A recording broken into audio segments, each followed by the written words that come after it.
It was a blustery Texas evening. The cows came home as the sun went down. A fitting setting for cowboy boots, cowboy hats, and everything Texan.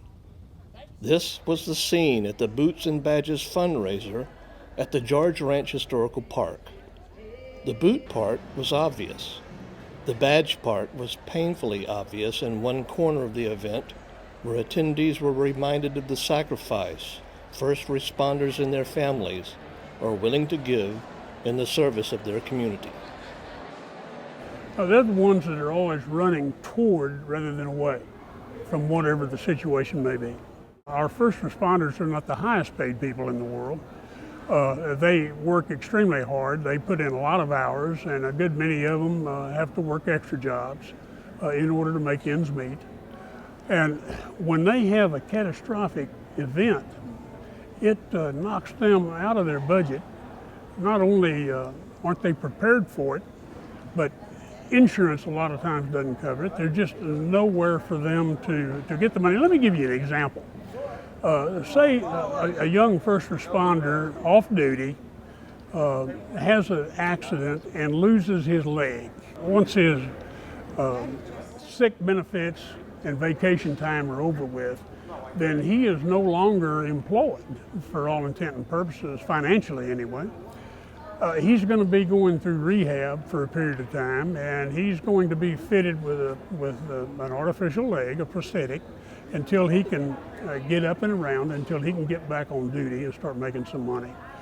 Now, can you imagine where a young man like that would go to borrow money from a local financial institution with no job and no income and having just lost his leg? It'd be pretty difficult to do. But that's where we step in. We come in and we give them a hand financially, and we keep them on their feet until they can get back to work and start making an income. The auction items were on display and the people were ready. All right, I'm starting out at $750. I need $1,000. I got Bart Collins in for $1,000 now, $1,250.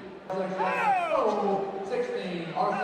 Russell says 16, 17. As of about 2 weeks ago, we had helped financially to the tune of about $300,000, just a little over, since we've been formed. And we also provide scholarships to the children of first responders to get them a jump start, get them started in college. And as long as they're in college and they're making their grades, they can reapply every year for a $2,000 scholarship. So it actually amounts to about $8,000. I got $750. I need $1,000 anywhere. Y'all didn't know there was going to be an auction tonight. You just thought, oh, you got $1,000 right there. Is it? No, it's not. Boots and Badges has had a great impact on local first responders in need. Just ask Pecan Grove volunteer firefighter Dwayne Hines, who was diagnosed with cancer. At that time, I couldn't work. I'm a full-time electrician outside this fire department, so I wasn't able to work, so I have no income that came in. So I told him about that. He said, okay, no problem. So he said, well, this is what we'll do. We'll take care of your bills, your food, whatever you might do, take care of whatever you need for your daughters or whatever. So that's what they did. They gave me a check to take care of all that. Behind the Badge came in and worked with Dwayne, and were able to remove the stress of those everyday bills. And he didn't have to worry about those being met. So that took that stress away, and we were able to keep him positive. I said without them, I wouldn't be the man I am today, and it's a very life-changing event, very life-changing event. What we are is the conduit for the community to reach out to first responders, and it's just phenomenal how the community reacts to that, and how they step forward, and how they come up with sponsorships and tickets and assistance during the year when we have something out of the ordinary come up that we really need some emergency help with. They step up and do just that for us.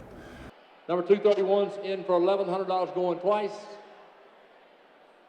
So for $1,100. This night's fundraiser set a record of over $200,000. For CSI, I'm John Woods.